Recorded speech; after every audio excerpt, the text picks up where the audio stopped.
Wamos, awit gamer. Yan ang sigaw ng ibang vlogger dito sa social media kung bakit si Diwata lang ang tinutulungan nila. Hi!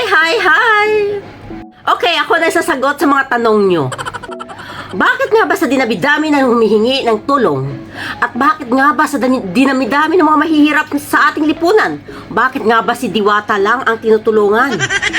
Una, si Wamos, si Awit, si Rosmar, vlogger, negosyante pa.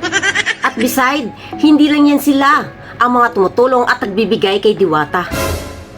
Ang vlogger at negosyante ay gustong kumita. Kaya tayo gumagawa ng video para kikita tayo. Kaya tayo nagdinegosyo para kikita din tayo. Bakit nga ba si Diwata? Dahil kumikita sila. Ngayon dahil nagbigay sila kay Diwata, gusto mo ipa-shoulder din sa kanila ang lahat-lahat ng mga taong humihingi ng tulong. Unang-una, tinutulungan nila si Diwata dahil sikat na. Kilala na ang sambayan ng Pilipino at sa social media. At dahil doon, kikita sila. At beside, hindi lang yan kung bakit nila tinutulungan si Diwata. Dahil si Diwata ang isang taong nagbigay sa ating inspirasyon dito sa ating lipunan na kailangan natin sumikap at magtiyaga para tayo ay makaangat dito sa lupa.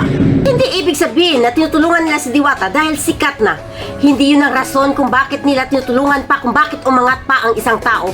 Dahil nakita nila ang pagsisikap nito kung paano umangat dito sa mundo. Nandun na tayo sa kumikita sila.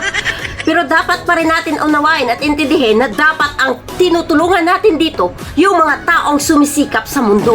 Hindi yung mga taong humihingi lamang at naghihintay ng bigay mo. Dahil kapag ikaw ay bigay ng bigay sa mga taong humihingi lamang, marami na tayong tamad dito sa sanlibutan.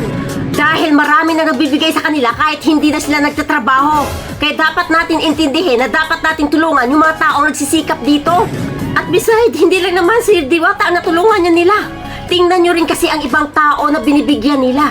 Dahil sa simula pa noon na wala pa si Diwata, nakikita naman natin kung paano sila mamimigay sa ating kapwa Pilipino.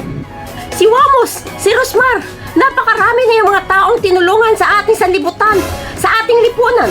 Ayun, sisihin mo sila, ipa-shoulder mo sa kanila lahat ng taong humihingi ng tulong sa kanila. Oh no! Hindi ka nagbibigay yung mga nanalo sa loto na sa isang buwan 3 beses manalo dito. Ang ginagawa nila Rosmar, Wamos, awit yan dahil yan ay nagpapatunay lamang at nagpapakita sa atin dito na kailangan muna natin magsikap para matulungan tayo. Hindi yung kailangan lang muna natin nga sa kanila harapan para bigyan tayo nila ng pera. Dahil kapag ang ugali mo dito sa sanlibutan, bigay ng bigay sa kahit sa lahat ng nangangailangan, marami na tayong tamad na mga kapwa Pilipino na hindi na magtatrabaho dahil hihingi na lang sa'yo.